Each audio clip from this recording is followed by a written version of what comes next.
Hello, everybody, and this is day 2 of Panel Fest. If this is your first time popping in, or maybe you're dropping by months in the future, you're taking part in an exciting event featuring 10 panel conversations over 2 days. I'm thankful for all the industry thought leaders willing to share their knowledge and hope you are inspired. Huge thanks to Beer 30 by the Fifth Ingredient and Harvest Host for all your support from Panel Fest. Harvest Host is helping over 500 breweries increase revenue with overnight RV stays, and now I want an RV to visit each of your tap rooms. But first, let's meet our guest for the day. And Ryan, because you are to the right of me, you get to go first. Awesome. Hey, everybody. My name is Ryan Roberts. I'm owner and operator and bartender and plumber, delivery driver, and sometimes brewer at R Brewing in Eastern North Carolina. We're in Mount Olive, North Carolina, population 5,000 people. But we're a 3-barrel brew house, and we've been open for about 4 years now. And we started using Harvest Host towards the end of 2020. And it's been probably one of the best decisions that we've made as far as how to generate some extra revenue for the brewery. So I guess just that's about it in a nutshell as far as who I am and what we do. Awesome, Ryan. Well, I love visiting small towns. So what's your favorite thing about Mount Olive? Oh man, honestly, it's almost like you took Mayberry and duplicated it. It's a small town, but it still has a lot of new things going on. So it's just really that sense of community, and I don't really know how to describe it other than that. It's just I love being able to just almost walk anywhere I need to, and that's something that's nostalgic about it, I guess. Awesome. Well, I hope to visit someday. Now, Wes, you're up. Yeah, thanks for having us, Andrew. Wes Clark, I'm the Chief of Staff at Harvest Host. I wear a lot of hats here, maybe not as many as Ryan, but one of the most important ones I wear is overseeing our host network, which is the small businesses and farms that we connect to RV travelers all across North America. And I always say without hosts, there is no Harvest Host. Absolutely love our 4,500 hosts on the platform, including over 500 breweries, including the 3 we have on the call today or on the Zoom today. But really just out there trying to find small businesses and make sure small businesses and breweries are set up for success with our unique program, which we think is truly one of a kind in North America and a great addition for any brewery looking to increase traffic, increase revenue, and have an awesome time meeting some super, super cool travelers along the way. So travel and beer are 2 of my favorite things, of course. Exactly. And stay overnight and keep on traveling to the next one. So Wes, obviously you probably travel a little bit yourself. Any highlights of places you visited this year? Yeah. I've hit up some breweries, not overnight stays. That's a little harder to do with my little ones right now. But I like to tour all the breweries on the program in South Carolina, which is where I'm based. Was just up at Low Tide Brewing, having a great time there. Amazing food, amazing space, super fun guy, Hunter, running the place. So that's a recent highlight. And then I also love taking my little kids out to the farms where they can pet the alpacas and play with the goats. Different experience from the brewery world, but trying to keep it balanced for both mom and dad as well as the kids. The real win, and I have a 3-year-old as well, when you get to visit that farm brewery that has the alpaca, then everybody is lucky. I feel like there's a whole new category waiting to happen here. I love it. Now, Betsy and John, very nice to meet you both today. Tell us a little bit more about what you do. Go ahead. We are the owner and operators of Wiedemann Brewery in St. Bernard, Ohio, which is St. Bernard's kind of an enclave surrounded by the city of Cincinnati. We're about 5 miles north of downtown Cincinnati. And we do everything except make the beer here. We revived the Wiedemann brand, which has been around since 1870. It used to be over in Newport, Kentucky, right across the river. We acquired the rights to Wiedemann and revived it. We've been open now about 5 years and having a great time with it. We've been with Harvest Host now, I think, 3 or 4 years, almost since the beginning. So I imagine there's quite a story behind it, but the short version, why did you want to revive the Wiedemann's brand? Well, it was a great beer. I drank plenty of it over many decades, and I know there's lots of Wiedemann fans all around the country. So it was just, I thought it was just a natural thing with what was going on with the craft beer. It was not a craft beer before, but it's definitely a craft beer now. So uh, just thought it'd be a lot of fun and make us millionaires eventually. Which so we've gotten the fun part done. We're still working on the second half of that. Someday. Well, I hope to visit someday. Yes. I know there's lots of big things going on in Ohio with craft beer right now. Yeah. Well, Paul, thanks for joining us as well. And you're last but not least, but I'd love to learn a little bit more about you. Sure. My name is Paul Oettinger. I'm one of the owners and the head brewer at Pals Brewing Company in North Platte, Nebraska. If you don't know where North Platte is, you just touch the center of the country and you're not too far away from where we're at. It's a 4-minute drive off Interstate 80. So for Harvest Host travelers in particular, it's a really ideal location for hosting. We've been in the Harvest Host program for a couple of years. And some of my absolute favorite interactions are actually with people in the Harvest Host program because they're people that are seeking out experiences. And I'm kind of one of those experience-seeking guys. I'm the guy who's always traveling around looking for whatever live music shows are going on in the places I travel and where are all the hip places to get food and drink and things like that. So those are the types of people that show up at our brewery. And if I could show my virtual background, I could show you kind of the area where the Harvest Host people actually hang out. We have a 2-acre lot next to the brewery. And so anybody with a giant rig, which is what a lot of Harvest Host folks are actually towing along with their $100,000 truck, it's just been a good thing for us. So I'm looking forward to sharing some experiences and hopefully my phone won't ring for one of the 15 brewery hats I have to wear as well. I love it. Now, Paul, you mentioned you met some interesting people through Harvest Host. Any stories you'd like to share? Yeah, probably my favorite. Unfortunately, it was during the pandemic. So we had, a lot of folks were traveling, looking for places to not stay in a hotel. So a lot of people were towing their RVs. And I look at the people's names who are going to stay at our location every day, just in case somebody pops in that I know. I want to make sure I go and see them. Well, one day I looked and it said Jill Lesh. And I went, Jill Lesh?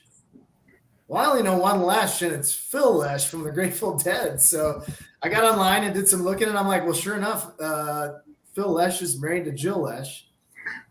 So we started talking about it in the brewery, and sure enough, we got an email the day before saying that, yes, indeed, this is Phil Lesh coming in, hot off the New York shows that he did. I think it was back in 2020. And so the funny thing about it is we had a gentleman whose first day on the job at Pals started the same day that they were supposed to show up for their stay. And so unfortunately, they didn't show up till really late at night, so we didn't get a lot of chance to spend with them. But when they did show up, this guy's on his first day. He's a huge deadhead. And he gets to meet Phil Lesh at the brewery through the Toast program on his very first day. So he got a picture with him. I got a picture with him. It was just a ton of fun. Sounds like the best first day ever. For him, yeah. He we talked about it several times after, and he's since moved back to Colorado. But he was like, it's just not every day you start a job and get to meet your dream musical icon like the first day. Like, yeah. That's Pals. Welcome to Pals. Love it. Now I have to visit. Every other day, it's a piece of broken equipment. Today, it's Phil Lesh. Love it. Well, now everybody, each of you are offering out of this world experience at your breweries. What made you want to go beyond just crafting great craft beer? The demand. I mean, I'm in a super small population. So the more that the public found out about who we are and what we were doing, the more they wanted to rent our facility for private events. And it was almost like out of a necessity where they were learning about craft beer kind of for the first time in this area. But in addition to that, they were throwing ideas at us as the business about, well, could you do this? Could you do that? So it was basically our initial lead into branching out of just making craft beer and selling it was the general public and the population of the community that we're in kind of proposing that demand. And Ryan, what was one of those early ideas that one of your guests suggested that you tried out? Oh, good Lord. Well, we did the pet like flow lights. Oh man, well, we do pet adoption events. I mean, basically anything you could think of that would bring the community in. We had an 8-year-old's birthday party here one Saturday morning. Of all things, when I'm at the house brewing recipes and thinking about brewing beer, I didn't think I was going to open an establishment that would be throwing birthday parties. But we have a cookie decorating class that books up within less than an hour almost every single time that we host it. So it's just the community just really responded well when we said, look, we're gonna try this thing out. They've done the same thing with our beers. I mean, that's kind of why I'm in the business. I was a musician before this, and it was like you can only get so far only playing the music you want to hear. You know, you got to kind of respond to the crowd that is paying your bills. So that's how we ended up making a pickle beer, because we're in Mount Olive, home of the best-selling pickle brand in the nation. So it was kind of a thing we had to do. So, yeah. Is it a collaboration with Mount Olive Pickle? I cannot officially confirm or deny that, but we worked very closely with them to make sure there wouldn't be any kind of cease and desist.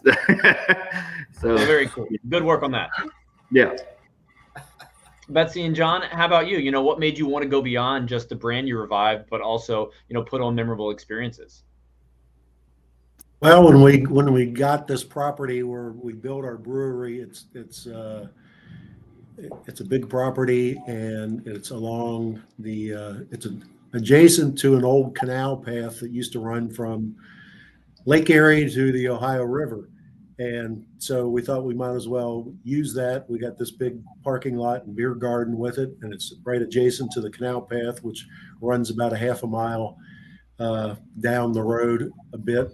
So we thought it would be just a good opportunity to bring people in rather than just come and only drink great beer, but also, you know, do some other things. And so we have put a big stage in there in the beer garden. We have concerts, and we've had beer can collectors shows in there, and all kinds of things, and pet adoption like Ryan, and those sorts of things. And it's just Cincinnati's got a lot of breweries, so you got to do things that are different to want to make people come to your place. So we just took advantage of the facility we had in the surrounding area.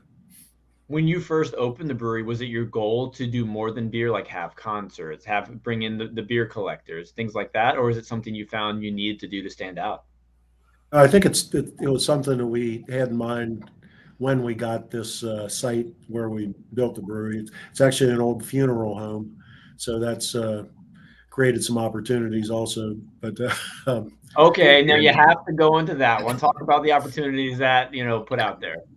Well, I mean, we get a lot of people who come there specifically because it's a funeral home. They want to go down to the old embalming room, which is where our canning line is, and they want to, you know, check it out and see if there's any ghosts around. We've had people come in and bring these strange contraptions, you know, to see if there's spirits flying around, and they tell us there are, but I can't say I've had any experience with them yet. So yet to be seen.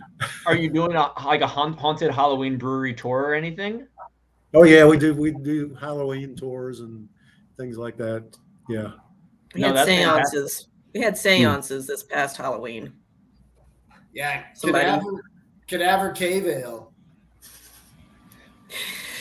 Well, we've got to be kind of sensitive about it, because in the local community where we are, you know, just about everybody has been in that funeral home at one point or another, some multiple times.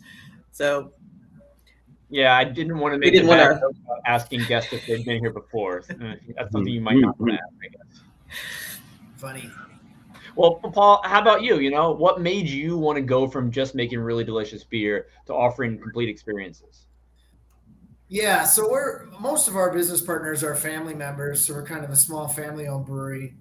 And originally we thought maybe we open a brewery in the downtown, but part of our part of our business plan was always to have events and kind of be a community gathering place.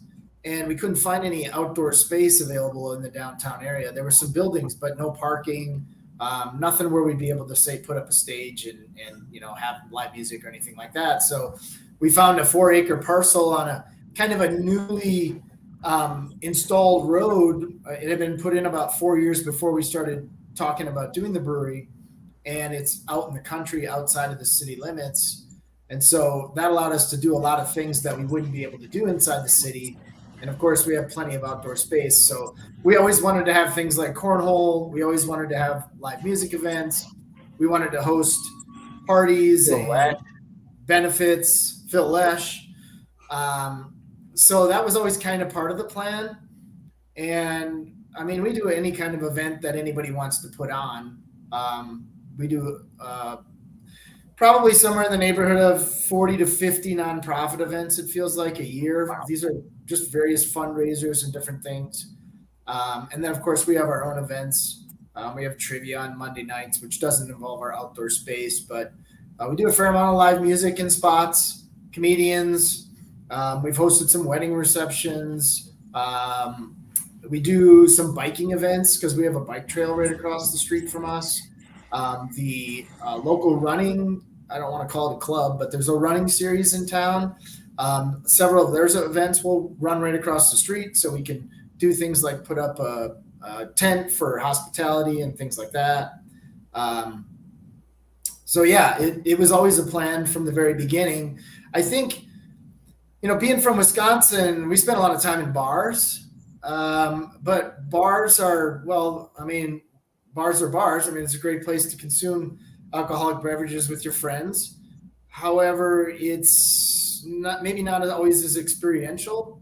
When I think about the quintessential Wisconsin bar is about as big as my kitchen that I'm looking at, and there's 10 seats in it, and there's not much going on, maybe a dartboard. But we really, like I said, I like to seek out adventures when I go places. So we really wanted to give people a space where there's something to do. So we have an outdoor volleyball court, and we have volleyball league 3 nights a week in the summertime. We have an outdoor grain bin bar, so you can rent that if you're having an event, or we have it open all summer long. You can go outside and get a beer and kind of enjoy the open space, let your kids run around. Being family oriented was one of the goals right from the beginning. Paul, you have a lot going on. I think you mentioned 40 to 50 partner events. You mentioned tons of unique types of things people can come and attend. Do you have an events manager, or what type of staff do you have that helps organize all these events and get-togethers? We do. She wears multiple hats, but she's in charge of events, and she also does our social media right now. And then she also gets involved a little bit in taproom management. So she kind of backs up our general manager. But yeah, to have that number of events, it just, for me, being the head brewer, my main focus is just trying to make sure that everything's good with the beer. But I also have to wear my business hat and make sure that, we're not losing money. And so also I'm kind of like the head maintenance guy, because imagine a brewery that has a lot of equipment. I think I counted, we have like 18 pieces of heating and cooling equipment at our brewery. It's just a lot of stuff to keep an eye on, a lot of stuff to maintain.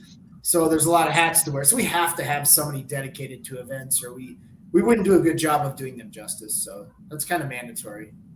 No, absolutely.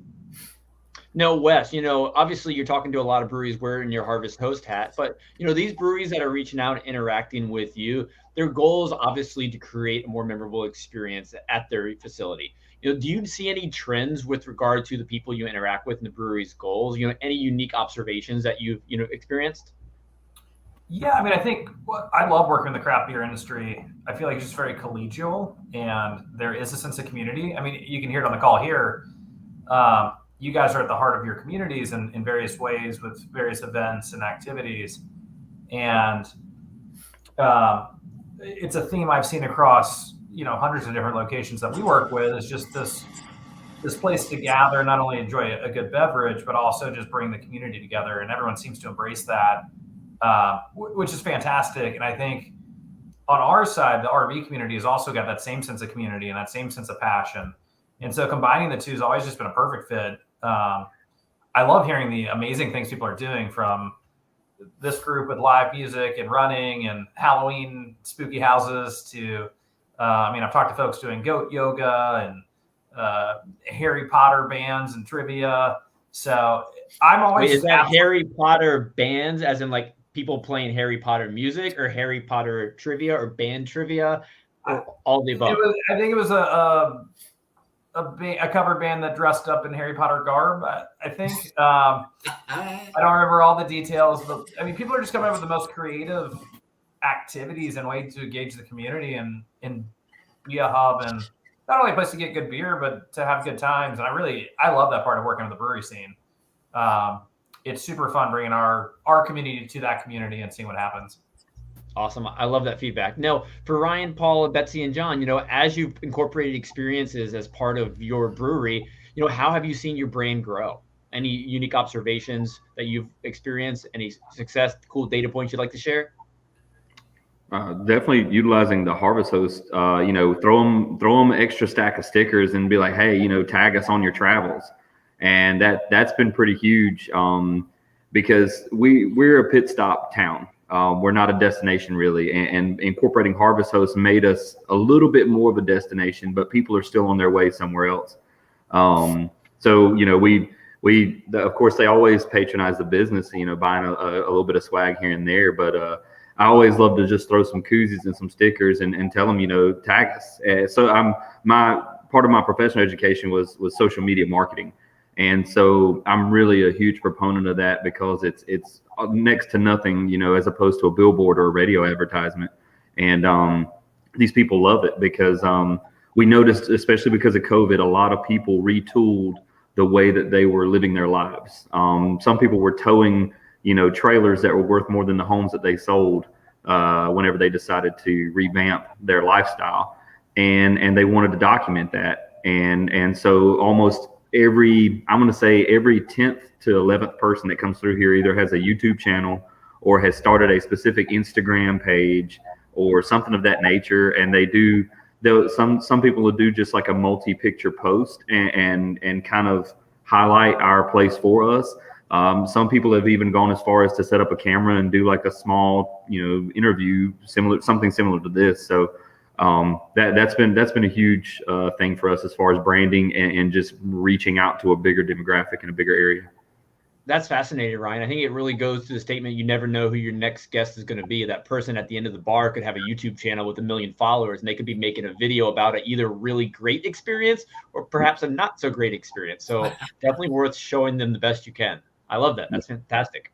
We've gotten a lot of, I think, because of the location where we're at on I-80, we see travelers from all 50 states all summer long. Everybody's going somewhere. And the greatest conversation you can have with someone, in my mind, the most humbling one is when someone says, you have your typical, hey, where are you in from? And they ask you about you. And then they say, we stop here every year. I'm like, you mean you've been here before? They're like, yes. We actually were here the very first year you were open. And every year when we go visit our son in Denver, we actually make a point of stopping at your brewery every time. And we plan the entire schedule around being able to stop at your brewery. And it's just so humbling that people had enough of an enjoyable experience that they're planning their entire vacation around coming back. It blows my mind every time. And it's gratifying to know that all that hard work is being appreciated by someone. I definitely speak to the value experience that you're creating, because people are literally planning trips to come back to your brewery. That's the ultimate repeat customer. Yeah, yep. It is. And a lot of those folks, believe it or not, are actually Harvest Host members. That's really and we cool. hear that all the time, like people coming back time and time again, or ordering product online or wherever they can find it in stores. Obviously 3-tier distribution system makes that a little harder in this category, but it's absolutely incredible. I mean, we have a super, super loyal membership base, and it's awesome to hear these stories from your side of the world and hear how these stories are impacting your business, and also just how much fun you're having running your tap rooms and your operations. Definitely. And so Betsy and John, from your perspective, once you started doing more than beer, what are some of the success stories that you have had with regard to, just seeing more repeat customers, seeing higher tabs, seeing people just come back a little more frequently? What are some of the things you're noticing? Oh, particularly with the Harvest Host visitors we get, I'm always surprised at how many of them came there specifically because it was Wiedemann Brewery, and they had drank Wiedemann beer long time ago, and they said they were looking at planning out their trip wherever they're coming from or going to, and but they would specifically come in there to go to the Wiedemann Brewery and relive a little bit of their past and try the beer and see how it is. We get a lot of people from Michigan. I don't know, Michigan or Wiedemann must have been very popular up there because we get lots of people and all the time. So it's interesting. Now, is there anyone still, I'm assuming the Wiedemann was a family, and anyone from the Wiedemann family who's, come to visit? Oh yeah. We were in touch with them when we were getting the whole thing organized, and they stay in touch with them. A couple of them are in our investment group, and they've been very supportive. Yeah. Very cool. Now, John and Betsy, I know you've also launched a beer garden. And since you've launched this beer garden, have you seen an increase in traffic or perhaps a different age of clientele coming through? Yeah, I think so. Depending on the weather, of course, but definitely it's helped, especially in the good weather. We get some huge crowds for that, and do all kinds of things down there for concerts and other events, and it really gives us a chance to do different things that you can't do, obviously, just in a small indoor space. Now, I know the weather is getting cold, especially in Ohio, but any exciting events in the beer garden coming up for the rest of the colder season? Not really. It's pretty much shut down at this point. It's mostly a parking lot now. Fair enough. Well, hopefully that tap room's packed. Yeah. Now, Ryan, I've heard you offer a lot of themed and seasonal events at the brewery. How do you continually stay creative in what you do and trying to attract new customers through these events? Oh man, it's a mixed bag because it's almost like every week you want to reinvent the wheel, but you got to keep the wheel the same at the same time. But there's something to be said with creating habitual behavior. People are used to the fact that we do an outdoor movie night. They might not know what movie, they may not know the theme per se, but so we're trying to do this healthy blend of staying consistent with our quarterly rotational seasonal events, but throwing a twist on it. Of course, we're having the Tacky Christmas Sweater Party on December 22nd. And on top of that, we've got trivia going anyway. So we trying to combine the two, where the more you dress up, the more points you get for trivia. Part of my previous experience was running a program for like a summer camp, and that's kind of the same thing. The best part was I was working for a nonprofit, so you have pretty much no budget to work with, which is pretty much tit for tat as far as the brewery goes right now. So trying to stay relevant, though. I believe that the best way that you can create some rotational and seasonal events is keeping your ear to the ground on what trends are going on, no matter how ridiculous they may seem at the time. I remember the ice bucket challenge and all these different things, and they were for raising awareness and all that stuff. But yeah. Right. Are you saying you're making glitter beer?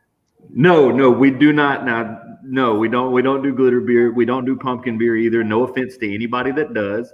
But we made a sweet potato pie beer, and North Carolina is known for sweet potatoes. So it takes a lot more thought than people may realize. Every social post, every image, every time we roll out something new, it wasn't, just a bunch of people drinking beers around a fire and they're like, what we should do? Sometimes, sometimes it does happen like that, but you have to push those thoughts. So that sweet potato pie beer was, because sweet potatoes are a huge export from our area, so it was able to resonate more with our area than anything pumpkin flavored would.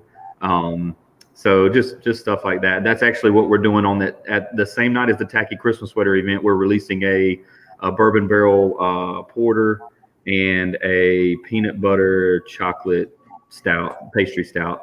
There's so many going on, so it's hard to cipher through them. But so that porter sounds fantastic, but I do have a question for you, Ryan. Yes. Have you already picked out the sweater you're going to wear? Oh, first of all, it's my grandmother's classic. All right, it's a Belk Tyler original. You just got to see it to believe it. It was.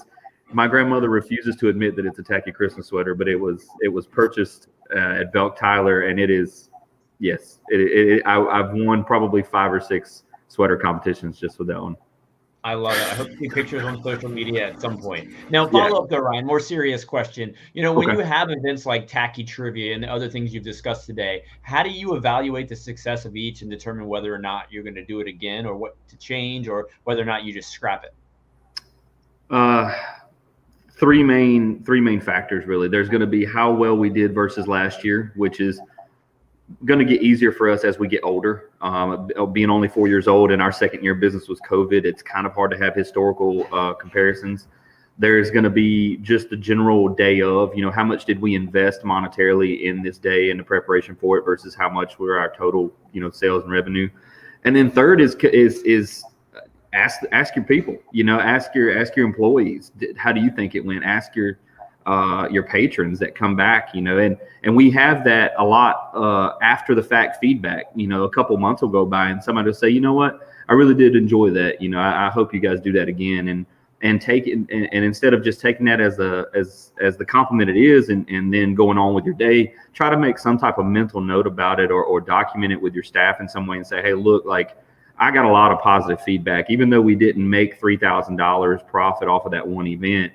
I think we should do it again because I think, and that right there in a nutshell is kind of how we are just as much about our community as we are about ourselves. When people say, he didn't make $1 million in that first 2 years, but he was participating in all the fundraisers and the golf tournaments and harvest sales and everything. So those are the 3 main categories of how we kind of determine if we're going to continue. And if it doesn't, knock it out of the park on all 3 of those, we still say, could we do it the same? Can we do the same type of event, but maybe slightly different to achieve a better, end result? No, last, is there an event you've got coming up that you haven't tried before that you're pretty excited about? Yes. In February, we have typically done like a small, BYO chili cook-off just for the community. And, a couple of the participants said, we want to kick it up a notch. We want to do a sanctioned event.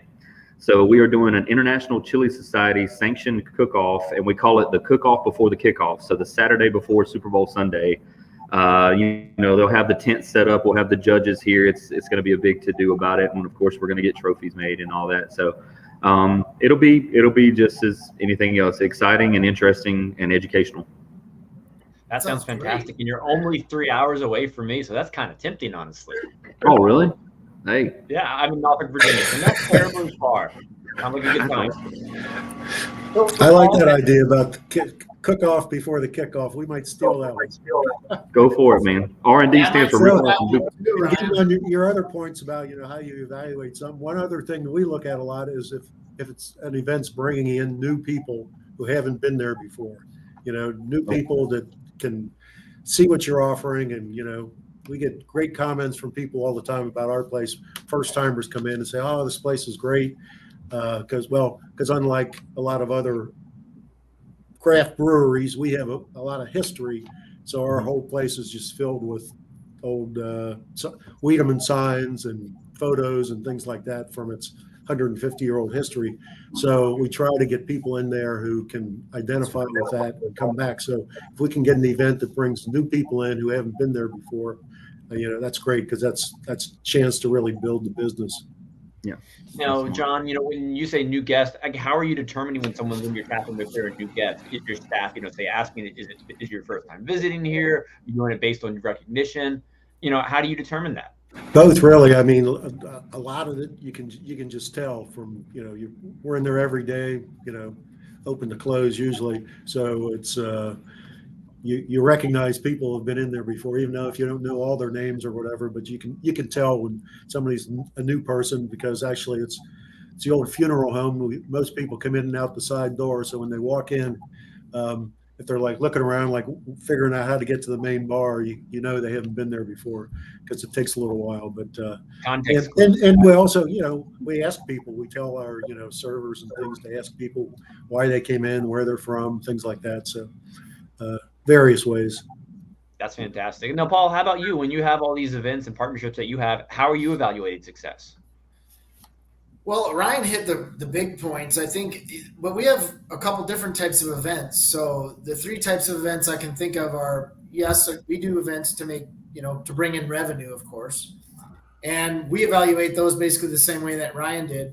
What was our investment in the event? What was the return compared to maybe previous years or what we expected? Sometimes previous years get hard for us because, especially in the summer, weather plays a huge factor. But then we also have the nonprofit events. So how successful was it for the nonprofit is kind of a key driver there. And then my favorite type of event, though, is what I call the advertising events. And these are also, I think, events for thanking your customers. So I'd like to tell our event person, not every event has to be about revenue. You should have events that are about giving back and also just about giving experiences and having fun and thanking your customers. So for example, our anniversary event, we typically go and get a better band and do something big outside. We might do special food. We might get bounce houses for kids. We might, we're going to spend some money because we want people to celebrate. And it's not really about, making money. It's about doing something fun. And so those are my favorite events because I love to plan parties. When you're stressed about, well, gee, I don't know if I can spend that much on this comedian because I don't know if that's a good night for me to sell tickets. And, you don't want to have a drain on resources, of course. You hope at least to break even from what you would have done otherwise. But the most fun ones are where you can just cut loose and go, no, let's just throw a really cool party. Maybe it's to celebrate something. And what are we going to do? Those are the ones that I enjoy the most. Okay, Paul, when you plan your ultimate party and you have your top 3 headliners, who's playing that show? I mean, I usually book the Chris Lager Band if I ever can. Chris is a guy out of Omaha, and he grew up in Lincoln. He's played my place about 9 times. It's peace and love, funk, soul, bit of reggae, rock and roll, little country, and it's all his own music. And he's just a great guy. So he's my top headliner usually if I can get him. But beyond that, if you're looking for bigger acts, I mean, if I could convince Cody Jinks to come, that would be on my list. And other than that, just give me a big band, horn sections. So I don't care if it's blues, funk, throw in some jazz if you want. But just make some great sound and have some great musicians that gets everybody jamming. So we have a 10-piece that comes here. Talking about the horn section. We have a 10-piece beach music band. So like that shagging beach music, it's just everybody's just understands that it's a happy, go lucky kind of feeling. And yeah, you get a 10-piece band in our little town and you can hear it all the way across the town. I mean, it's always a good time. Irish music always plays well in a brewery. In my mind, if you can get a rock and Irish band, you're never gonna disappoint. Now, it's been a while, but we haven't mentioned beer probably in about 20 minutes or so because, I mean, you all are talking about such these memorable experiences, these awesome bands, these awesome events. When you're pairing this alongside the beer, people are going to leave and they're going to remember this and they're going to come back. So I love hearing about what the 3 of you have created and the data you use to kind of back how successful it is. Now, Wes, I believe in one of our conversations, I don't know if it was recorded or not, but you were talking about the financial value of a Harvest Host guest for a brewery. Could you share that with me again? Yeah. I mean, I don't have data specific to breweries, but we know on average our members are spending roughly $50 per stay. I believe our visits to breweries tend to do a bit better, especially when you add in food. Because I will say folks are traveling, they tend to use Harvest Host on travel days. They're in the car for 4, 5, 6 hours. They finally park somewhere. It's stressful driving a big rig. You finally park somewhere. You got a cold beer in your hand. You're hungry, chowing down on all the amazing food I see. I think it was Ryan's got wings, or maybe that was Betsy and John. And Paul, I know you got amazing pizzas out there. Like, people are psyched to just pull up, grab a beer and some awesome food and hang out. So I think our breweries are doing really, really well. Probably a better question for the team here, though. Yeah, it's nothing for a Harvest Toast couple traveling in their rig to run up $120 tab. You know, maybe one of them grabs a t-shirt, maybe they get a 4-pack of Crowlers to go, dinner, a couple of beers a piece. And yeah, it's pretty easy to do. So that's not uncommon for us. I bet you it's similar for Ryan and Betsy and John. Yeah, we found that they're very generous, and our staff loves dealing with them. And we're located in the center of our community, and there are other businesses close by that I know they patronize. Fast food restaurants, coffee shops. So that's a good thing for the community as well. So yeah, well, it's actually a very, very huge factor for us. It's about 20% of a sales fluctuation when we do not offer food, because we're being a pit stop town, and I reference that a lot because I guess it's the quickest analogy to get an understanding. Is we're a little less than 4 miles off of I-40, Interstate 40, that goes from California to Wilmington. And of course, we have McDonald's, Burger King, Hardee's, Wendy's, Walmart. We have all of that. That's not hard to find, but what's hard to come by are the mom and pops, or the unique menus, the unique things. And so the food truck model for us has been huge for that, because I don't have to worry about reinventing a menu every week or every month or every season. But yeah, it could be a taco and a Mexicali truck one day, and then the very next day a good Texas brisket and some barbecue, and that has really been something that has consistently helped keep the lights on here during the slower times of year, is people coming in for the variety of food just as much as anything else. And it's always a huge hit with the Harvest Host people, because the biggest relief is we have power and water, and we're walking distance to a really nice park, and they can get dinner and drinks and everything, and they don't ever really have to leave or get back in the vehicle. So that's a huge plus for the Harvest Host people. Sounds like a win for everybody. And Ryan, every time you talk, you're just making me hungry with all these mentions of delicious food. I'm doing it myself. Yeah, I'm getting kind of hungry too. I love it. Now, Wes, how easy is it for a brewery to get signed up to be a host, and what's required of them? Yeah, it's super easy is the short answer. Easiest way to do it is to go to our website, harvesthost.com with an S. Yep, exactly. And there's a tab on there called Become a Host. Click on that, fill out a form. You can either complete the application yourself, which is some basic information. What days are you open? How many spaces do you want to have at your site? What's a brief description, etc. You get signed up easily that way, or you can also just put in your name, and we'll have somebody from my team give you a call, explain the program in more detail, and help get your profile set up for you. You don't need to offer anything. I mean, Ryan going above and beyond with power and water, that's certainly not required. All we say is you need a patch of land to park a rig. It doesn't have to be paved. It can be gravel. So basically, literally just a parking spot, and you're ready to be a host. And I know a lot of breweries tend to be in more suburban or urban areas. Maybe they're turned off, like, I don't know if I have enough room. There are a lot of folks cruising around the country in 25-foot Sprinter vans. So you don't need to have 50 feet of driveway for a big rig. You can tailor the program to you. I think one of the things I love about working at Harvest Host is our goal is really to support small businesses and give the small businesses control of the program, and then just push business their way. We don't take a penny from our hosts. We love supporting small business. This year, we're expecting to put $40 million back into small businesses' pockets, and that's far and away more than we make, and we're proud of that fact. So, yeah, it's super easy to get set up. There's no contracts. We make it super easy with our customer support and host services team to answer any questions, get you live on the site, and start driving business your way. So, folks watching, feel free to visit the link, or you can also send an email to sales@harvesthost.com. I wish I had one of those Sprinter vans or RVs. Go ahead, Ryan.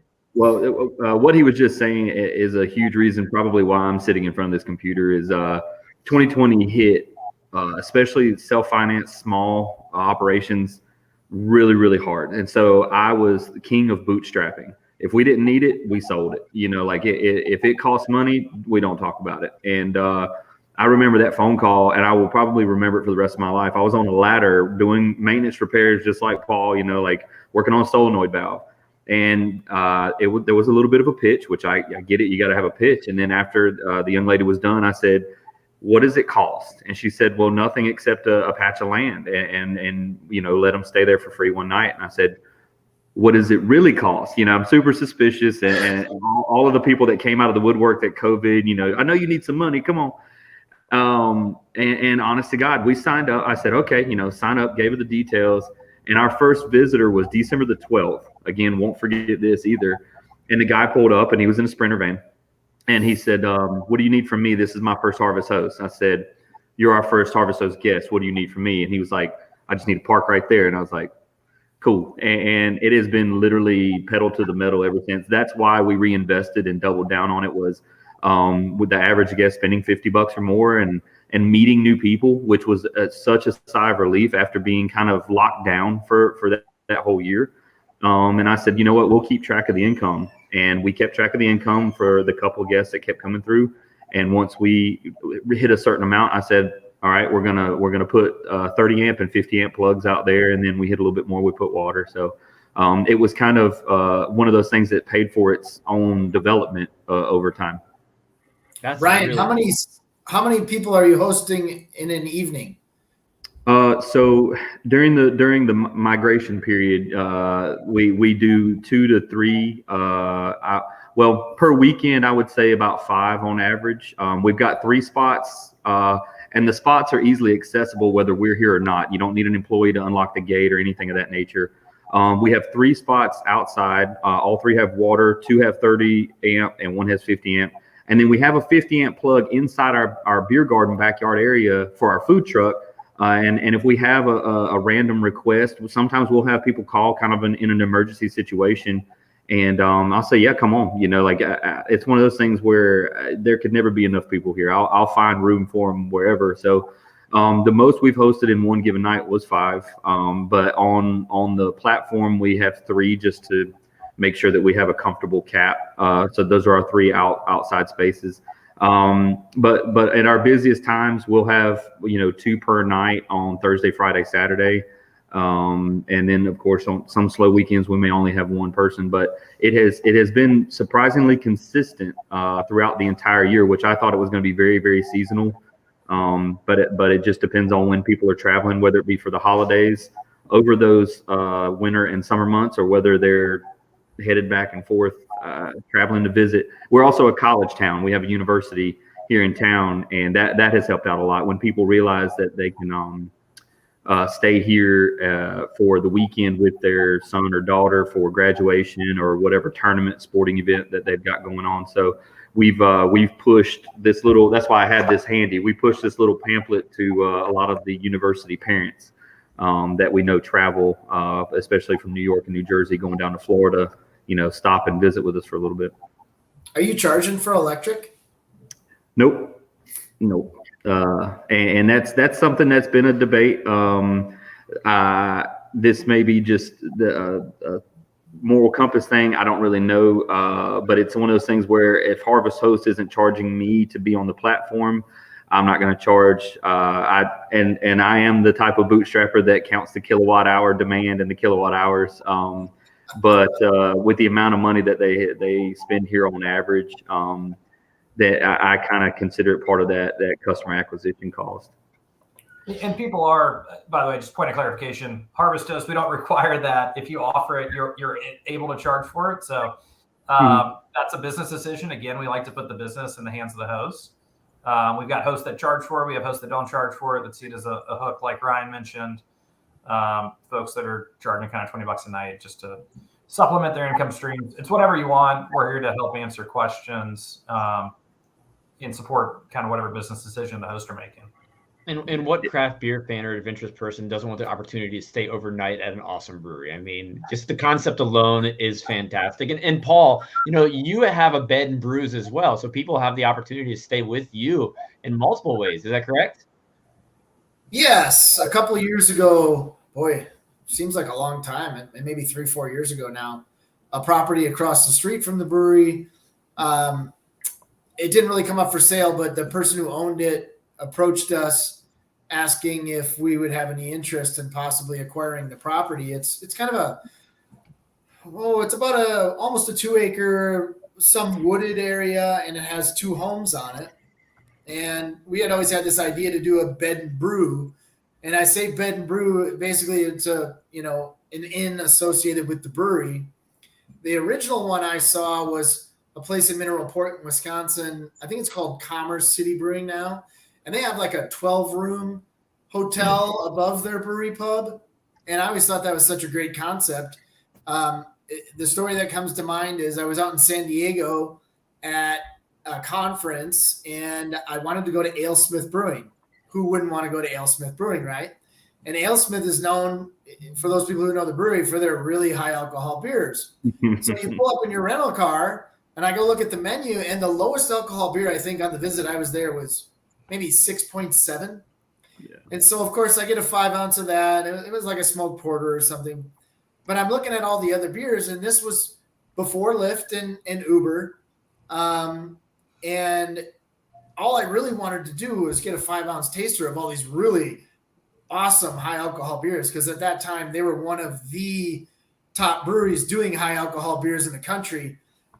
But you got to drive. So the ability to go stay at a brewery and not have to drive afterwards. So you can, I'm not promoting, non-responsible alcohol consumption here, but let's face it, sometimes you go to a brewery, it's got really good beers. You want to let loose a little bit, right? And not have to worry about driving. So this, for us, is an opportunity for people to experience the brewery in a different way. So we host them. You get 4 wooden nickels for a 4 pints of beer, and you get a $20 food voucher when you stay there. So that's kind of included with your stay. So it brings people into the brewery that otherwise wouldn't come in. They look and they go, what are these? Oh, free beer at the brewery. All right, let's go. So they walk over, and maybe they never would have shown up otherwise. So it's been fun. It's just another way to promote the brewery, have something different and unique. I wish I had a few more on the brewery property, actually, that were a little smaller. This is a full house, even though it's 1 bedroom, and you can't. We have to pay the mortgage. Let's put it that way. This has been such a fun conversation. I think it inspires both the craft beer professional, but also the craft beer traveler as well, to just, want to expand your horizons, try more beers, try new experiences.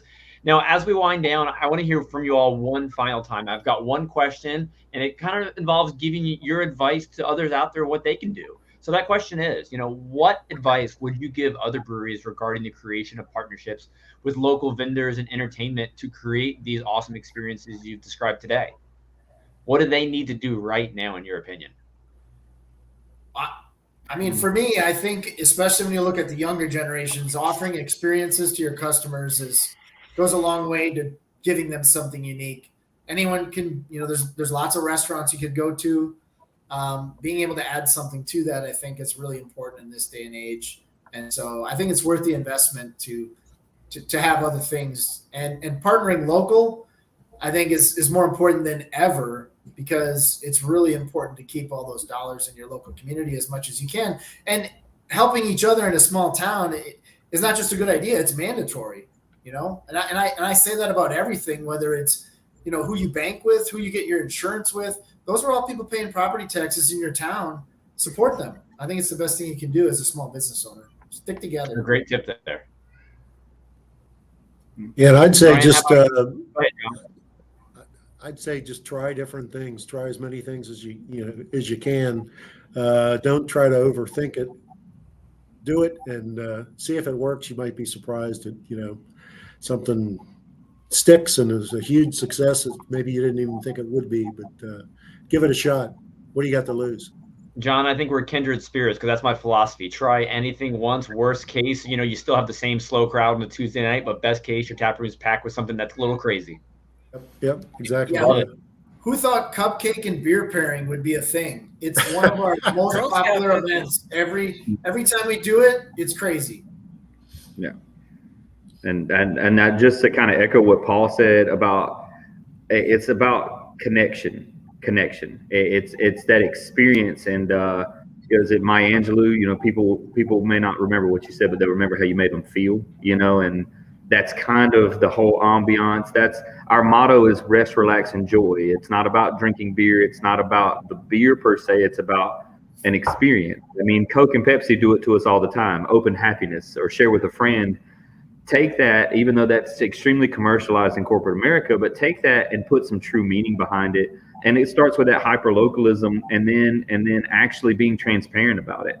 We have a lemon blueberry sour, and it's named C240, and it's got a story, and people love that. C240 is the badge number of a patron of ours who passed away in the line of duty, and every year we take a percentage of that proceeds and we donate it to his charity. And those things give us character. They give us a story to tell, but it gives that consumer an experience. And again, it's all here locally. And just like what Paul said, when I call that electrician to put in those plugs for Harvest Host, it's a local guy who comes in here and drinks beer. It's literally just keeping it as local as possible and being transparent without, don't push it on people. It's not something that you've got to really constantly brag about per se, but you do want to create that awareness and let people know that farm to table was this concept that came out of nowhere recently. But if you look at our grandparents' generations, farm to table was everything. So it's like history repeating itself, except now we're way more aware and we can share it due to the internet and social media. No, I love hearing these stories. I love hearing about these experiences, and I love the memories that they're creating. So Ryan, Paul, and Betsy, and John, thank you so much. And Wes, if anyone's interested once again in reaching out to Harvest Host, what's the easiest way for them to do so? Just go to the harvesthost.com website, click on Become a Host, fill out the form, and we'll get in touch. We'll get you signed up. We're talking a lot about taking chances on random things, and a unique RV membership program is probably one of those that fits in the bucket. And, want to thank these three for taking a chance on us, and hopefully others will as well. This has been a fantastic and inspiring conversation. So Ryan, Wes, Betsy, John, and Paul, thanks again for being here. Hope to stay with you soon. Cheers. Thanks for hosting, Andrew. Thanks, guys. Thanks.